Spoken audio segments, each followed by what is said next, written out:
Welcome to Burlap Teachers. Enjoy the video. In this video, I will explain how to make delicious homemade kefir using a starter culture. It's a simple and rewarding process that brings a host of benefits to your diet. We'll cover everything from gathering your ingredients to enjoying your finished product. Get ready to transform milk into a probiotic-rich beverage right in your own kitchen. Let's get started. Before we begin, let's gather everything you'll need. You'll want 1 packet of a good quality kefir starter culture and about 1 liter of fresh milk, preferably whole milk for the best results. Grab a clean glass jar, a non-metal spoon, and something breathable like a coffee filter or cheesecloth to cover your jar. Cleanliness is key here, so make sure all your tools are spotless. Now for the exciting part, fermentation.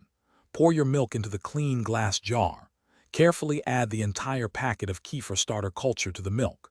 Stir it gently with your non-metal spoon until the culture is completely dissolved. Once mixed, cover the jar loosely with your breathable cover. Let it sit at room temperature, ideally between 68 and 75 degrees Fahrenheit, for 12 to 24 hours. You'll know it's ready when it thickens and smells tangy. Once your kefir has fermented to your liking, it's time to strain it. Gently pour the kefir through a fine mesh sieve into another clean container. You can discard any small curds that remain or enjoy them. Your fresh homemade kefir is now ready to drink.